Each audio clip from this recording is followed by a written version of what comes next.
Bismillahirrahmanirrahim. Assalamualaikum warahmatullahi wabarakatuh. Innal hamdalillah nahmaduhu wa nasta'inuhu wa nastaghfiruh. Wa na'udzu billahi min shururi anfusina min sayyiati a'malina. Man yahdihillahu fala mudilla lahu wa man yudlil fala hadiya lahu. Asyhadu an la ilaha illallah wahdahu la syarika lahu wa asyhadu anna Muhammadan 'abduhu wa rasuluh. Allahumma salli wa sallim ala sayyidina Muhammad wa ala alihi wa ashabihi wa tabi'in wa man tabi'ahum bi ihsanin ila yaumiddin. A'udzu billahi minasyaitonir rajim. Ya ayyuhalladzina amanu taqullaha haqqa tuqatih wa la tamutunna illa wa antum muslimun. Amma ba'd.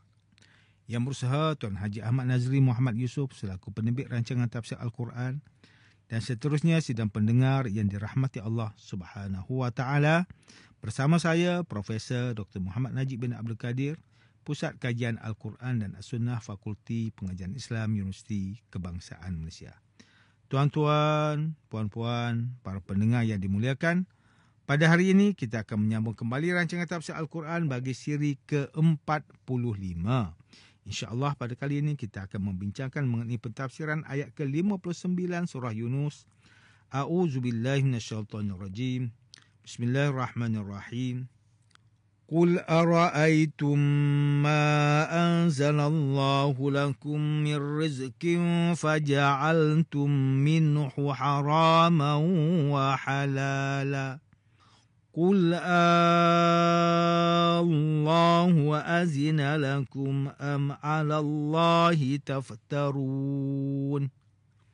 Katakanlah kepada kaum yang mengada-ngadakan sesuatu hukum, sudahkah kamu nampak baik buruknya sesuatu yang diturunkan Allah untuk manfaat kamu itu, sehingga dapat kamu jadikan sebahagian daripadanya haram dan sebahagian lagi halal?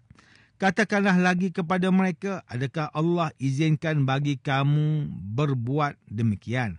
Atau kamu hanya mengada-ngadakan secara dusta terhadap Allah?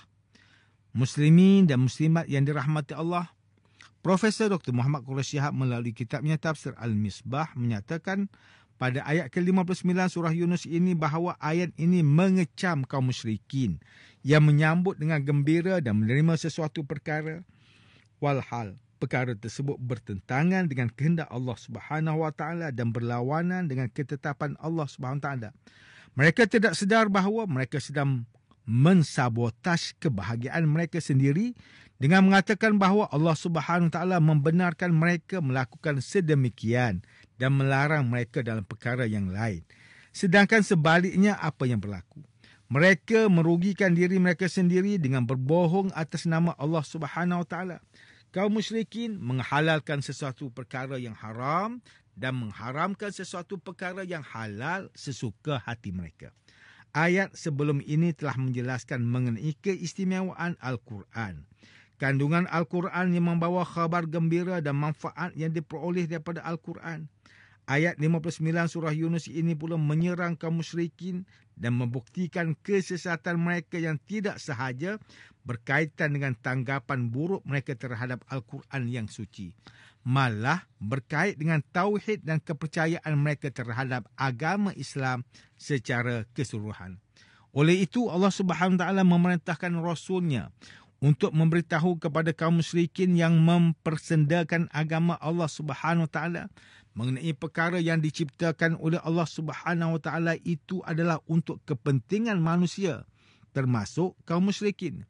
Penciptaan Allah Subhanahu wa taala telah merangkumi keperluan jasmani dan rohani, malah diciptakan untuk kesenangan hidup manusia. Allah Subhanahu wa taala telah melimpah nikmat dan rezeki dengan menghalalkan sesuatu perkara seperti binatang ternakan yang halal dimakan. Namun kaum musyrikin mengharamkan binatang ternakan tersebut, malah menghalalkan sesuatu perkara yang ditetapkan keharaman oleh Allah Subhanahu wa taala. Lalu dengan penurunan ayat ini, Allah Subhanahu wa taala ingin menyampaikan kecaman dan ejekan kepada kaum musyrikin mengenai penghalalan dan pengharaman sesuatu perkara yang mereka hanya cipta sesuka hati mereka.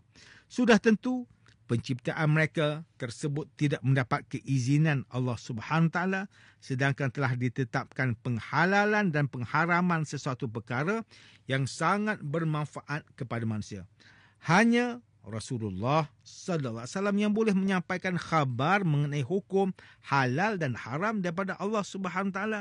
Namun kaum musyrikin tidak mempunyai sebarang hubungan sebagai perantara kepada Allah Subhanahu Wa Taala untuk bersikap sewenang-wenangnya meletakkan hukum halal dan haram ke atas sesuatu perkara.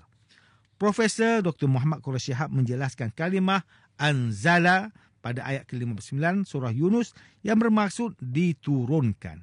Namun apa yang dimaksudkan sebenarnya pada ayat ini ialah diciptakan.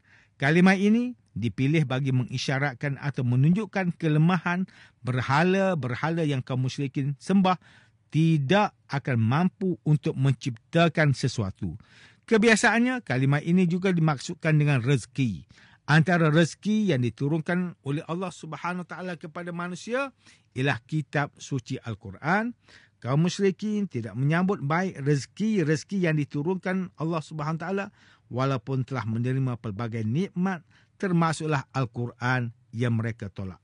Sidang pendengar yang dimuliakan oleh Allah Subhanahu Wa Taala, Profesor Dr. Tengku Muhammad Hasbi As-Siddiqi menulis kitabnya Tafsir An-Nur, mentafsirkan ayat ke-59 surah Yunus ini dengan menjelaskan bahawa Allah Subhanahu Wa Taala memerintahkan Rasulullah SAW minta kaum musyrikin jelaskan mengenai rezeki yang mereka terima daripada Allah Subhanahu Wa Taala. Pelbagai rezeki yang dikurniakan Allah Subhanahu Wa Taala kepada kaum musyrikin seperti tanaman atau tumbuhan dan binatang ternakan telah dihukumkan halal dan haram oleh kaum musyrikin tidak mengikut ketetapan yang sebenar telah ditetapkan oleh Allah Subhanahu Wa Taala. Kemudian Allah Subhanahu Wa Taala menyatakan bahawa hak untuk meletakkan hukum halal dan haram pada sesuatu itu ialah milik mutlak Allah Subhanahu Wa Taala. Seterusnya, di dalam ayat ke-59 surah Yunus ini, Allah Subhanahu Wa Taala menyoal kaum musyrikin. Adakah Allah Subhanahu Wa Taala memberi keizinan kepada mereka untuk menghalalkan dan mengharamkan sesuatu? Atau sebenarnya mereka berdusta dengan mengatakan bahawa penghalalan dan pengharaman yang mereka tetapkan sesuka hati mereka itu merupakan perintah daripada Allah Subhanahu Wa Taala, sedangkan Allah Subhanahu Wa Taala tidak pernah memberi keizinan kepada mereka untuk berbuat sedemikian.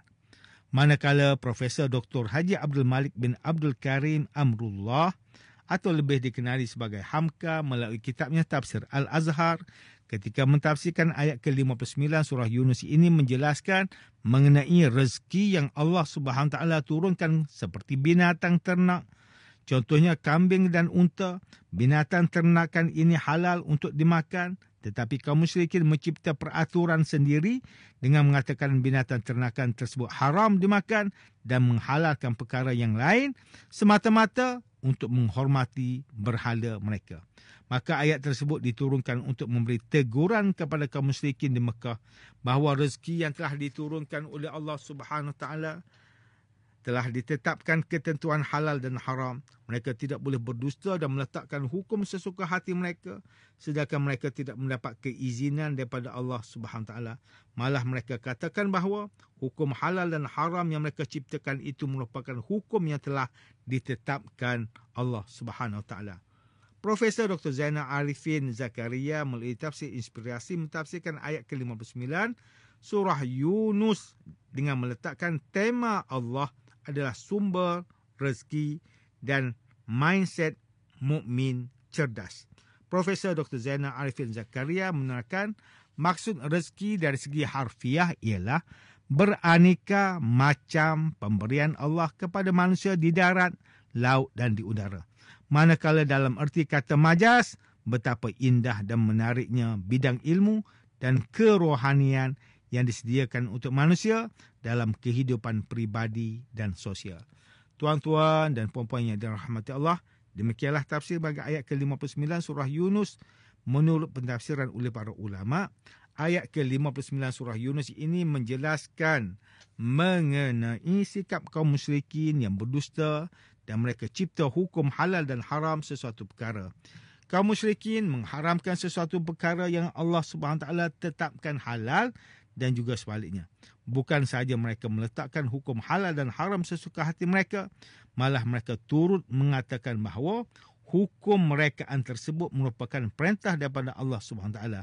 Mereka berani berdusta dan mengubah ketetapan Allah Subhanahu Wa Taala tanpa diberi keizinan daripada Allah Subhanahu Wa Taala untuk mereka letakkan hukum halal dan haram ke atas sesuatu perkara. Muslimin dan muslimat yang dimuliakan, ayat ke-59 surah Yunus ini memberikan peringatan kepada kita supaya mensyukuri nikmat rezeki yang telah diberikan dan sentiasa patuh ketetapan yang telah ditetapkan Allah Subhanahu Taala. Hal ini kerana Allah Subhanahu Taala telah menetapkan sesuatu perkara yang terbaik dan sangat bermanfaat kepada hamba-Nya. Oleh itu, wajib bagi hamba-Nya untuk mematuhi segala aturan yang telah ditetapkan Allah Subhanahu Wa Taala. Allah Subhanahu Wa Taala berfirman dalam surah An-Nisa ayat 59, Ya ayyuhalladzina amanu atii'ullaha wa atii'ur rasul wa ulil amri minkum. Wahai orang beriman, taatlah kamu kepada Allah, taatlah kamu kepada Rasul, serta taatlah kepada ulil amri, para pemimpin dari kalangan kamu. Sidang pendengar yang dirahmati Allah, antara pengajaran yang boleh kita ambil daripada ayat ke-59 surah Yunus ini ialah, pertama, umat Islam hendaklah mengikuti segala aturan dan ketetapan yang telah ditetapkan oleh Allah Subhanahu Taala. Sesungguhnya Allah Subhanahu Taala Maha mengetahui segala keadaan hamba-Nya dan telah menetapkan setiap sesuatu yang terbaik untuk hamba-Nya.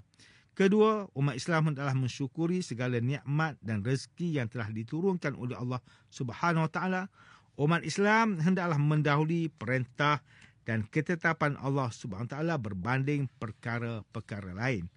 Ketiga, umat Islam hendaklah sentiasa mengungkapkan kata-kata yang benar supaya sentiasa dipercayai oleh orang lain, dan lebih penting, sifat ini sangat disukai oleh Allah SWT dan Rasulullah sallallahu alaihi wasallam. Tuan-tuan, puan-puan, para pendengar yang dimuliakan, sekian sahaja rancangan tafsir Al-Quran pada hari ini. Semoga kita semua mendapat manfaat daripada perbincangan ilmu ini. InsyaAllah, mudah-mudahan kita akan bertemu lagi pada siri rancangan tafsir Al-Quran yang akan datang. Wabillahi taufiq wal hidayah. Wassalamualaikum warahmatullahi wabarakatuh.